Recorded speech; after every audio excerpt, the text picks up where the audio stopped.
আমি এখন যে ৮টি প্রশ্ন আপনাকে করব এর প্রত্যেকটা প্রশ্নের উত্তর কমেন্টে আমাকে জানাবেন।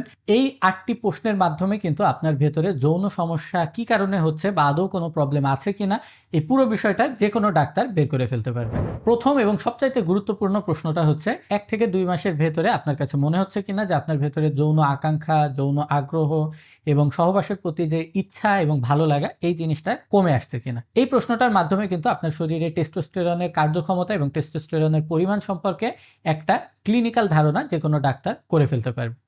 যদি এটার প্রশ্নের উত্তর আপনার ভেতরে হ্যাঁ হয় যে আপনার ভেতরে যৌন ইচ্ছা আকাঙ্ক্ষা আগের মতো নেই, কমে আসছে বা এক রাতে একাধিকবার আপনি সহবাস করতে পারছেন না, সেক্ষেত্রে কিন্তু ধরে নিতে হবে যে আপনার ভেতরে হয়তো রোগ খুব প্রাথমিক পর্যায়ে আছে এবং এটা আপনার শরীরে বাসা বাঁধার চেষ্টা করছে। দ্বিতীয় যে প্রশ্নটা, এটাও খুব গুরুত্বপূর্ণ, সেটা হচ্ছে সকালে যখন আপনি ঘুম থেকে ওঠেন তখন আপনার গোপনাঙ্গ শক্ত থাকে কিনা। এবং এর আন্ডারে কিন্তু আরও ছোট ছোট দু একটা প্রশ্ন রয়েছে, যেমন যদি গোপনাঙ্গ শক্ত না থাকে তাহলে কি এটা সপ্তাহের কোনো দিনই শক্ত হয় না, নাকি 2 দিন 3 দিন শক্ত হয় আবার 2 দিন 3 দিন শক্ত থাকে না এমন। এবং দ্বিতীয় যে সাব কোশ্চেন রয়েছে সেটা হচ্ছে আপনার ভেতরে গোপনাঙ্গের উত্থান হচ্ছে, এটা কি আগের মতন পূর্ণ 100-তে 100 শক্ত হয়, নাকি আগে যদি 10-এ 10 হতো এখন 10-এর ভিতরে 4, 5 বা 6, 7 এমন পরিমাণে শক্ত হচ্ছে, যেটা মোটামুটি শক্ত কিন্তু একেবারে যে টকটক করে লাফাবে বা বিট দেবে এরকম শক্ত হচ্ছে না কিনা। তো এই দুইটা কিন্তু আপনার গোপনাঙ্গের উত্থানের সঙ্গে সম্পৃক্ত আরো দুইটা কোশ্চেন। তৃতীয় প্রশ্ন হচ্ছে আপনার ভেতরে আপনি যে যৌন সমস্যাগুলো দেখতে পাচ্ছেন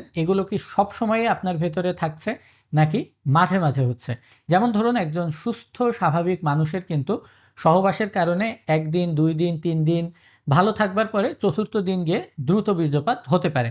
অর্থাৎ প্রতি 4 বার মিলনে, সেটা 1 দিনে হোক বা 4 দিনে হোক, প্রতি 4 বার মিলনের ভেতরে একবার দ্রুত বীর্যপাত হওয়াটা কিন্তু মেডিকেল সায়েন্সের অনুযায়ী সম্পূর্ণ ন্যাচারাল এবং এটার জন্য কিন্তু কোনো রকম কোনো চিকিৎসার প্রয়োজন নেই। আরেকটা বিষয় যেটা, যে এই সমস্যাগুলোকে আপনি ইদানিং খেয়াল করছেন নাকি গত 6 মাস 1 বছর 2 বছর ধরে, অর্থাৎ দীর্ঘদিন ধরে আপনার ভেতরে এই সমস্যাগুলো কন্টিনিউয়াস রয়ে গেছে কিন্তু আপনি অবহেলা করছেন বা চিকিৎসার শরণাপন্ন হননি, অথবা আপনার কাছে এই বিষয়টা কোনো রোগ বলে মনে হয়নি, এ কারণে আপনি কোনো রকম চিকিৎসার আওতাধীন হননি। চতুর্থ প্রশ্ন হচ্ছে আপনার ভেতরে কোনো রকম ডায়াবেটিক্স, উচ্চ রক্তচাপ বা লিভারের রোগ বা কিডনি বিকলতা এই জাতীয় কোনো দীর্ঘদিনের জটিলতা শরীরে আছে কিনা।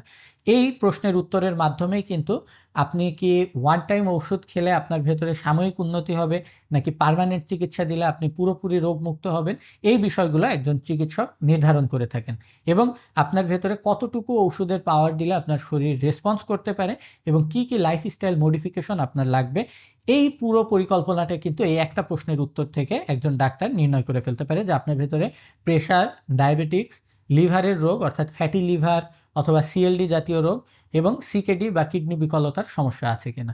পঞ্চম কোশ্চেন হচ্ছে আপনার ভেতরে কোনো রকম ধূমপান, মদপান অথবা মাদক সেবনের অভ্যাস আছে কিনা। অনেকেই দেখা যায় বিভিন্ন রকম উত্তেজক পদার্থ ব্যবহার করে এরপরে সহবাসে যায়, যেটা কিন্তু তার মনের আত্মবিশ্বাসটাকে নষ্ট করে ফেলে। অর্থাৎ তার ভেতরে পরবর্তীতে এমন একটা মানসিকতা তৈরি হয় যে আমি হয়তো কোনো রকম এলিসিট সাবস্টেন্স নেওয়া ছাড়া হয়তো সহবাসে গেলে বা স্ত্রীর কাছে গেলে অপমানিত হব, ভালো পারফরমেন্স করতে পারবো না। আদার দেন যে এটা তো আপনার শরীরের ভেতরে একটা পার্মানেন্ট ড্যামেজ করছেই, তাছাড়া আপনার ভেতরে কিন্তু একটা মানসিক ড্যামেজও এই জাতীয় পদার্থগুলো করে থাকছে যদি আপনার ভেতরে ধূমপান, মদপান বা মাদক সেবনের অভ্যাস থাকে। 7 নম্বর কোশ্চেন হচ্ছে আপনার ভেতরে কোনো রকম মানসিক উদ্বেগ, বিষণ্ণতা বা হতাশার কোনো লক্ষণ আপনি খেয়াল করেন কিনা। আপনার এমন মনে হয় কিনা যে আপনি যে সমস্যার ভেতরে রয়েছেন দুনিয়ার কেউ হয়তো আপনাকে এই সমস্যা থেকে মুক্ত করতে পারবে না, আপনার হয়তো সুস্থ হওয়ার আর কোনো রকম কোনো আশা ভরসা অবশিষ্ট নেই এবং জীবনের কোনো কাজকামেই আপনার আর কোনো রকম আকর্ষণ বা আগ্রহ আসে না। যে কাজগুলো করলে আগে আপনার ভালো লাগতো সেগুলো হয়তো করার পেছনে আপনি এখন আর কোনো রকম কোনো মোটিভেশন পান না। যদি এই জাতীয় অ্যাংজাইটি, ডিপ্রেশনের কোনো লক্ষণ আপনার ভেতরে থাকে তাহলেও কিন্তু আপনার যৌন চিকিৎসার ধরনটা একটু অন্যরকম হয়ে যাবে। এবং সর্বশেষ প্রশ্নটা হচ্ছে আপনার ভেতরে কোনো রকম তলপেটের সার্জারি হওয়ার ইতিহাস আছে কিনা বা কোনো রেডিওথেরাপি নেওয়ার ইতিহাস আছে কিনা। যদি এমন হয় যে আপনার প্রোস্টেটের কোনো রকম অপারেশন হয়েছে, আপনার প্রস্রাবে আগে সমস্যা ছিল, আটকে আটকে প্রস্রাব হতো, প্রস্রাবের নল দিয়ে ক্যামেরা ঢুকিয়ে সেখান থেকে মাংস পুড়িয়ে কেটে নিয়ে আসা হয়েছে। এই জাতীয় অপারেশন অর্থাৎ প্রোস্টেটের যে অপারেশন সেগুলোর কারণেও কিন্তু উত্থানজনিত সমস্যা দেখা দিতে পারে।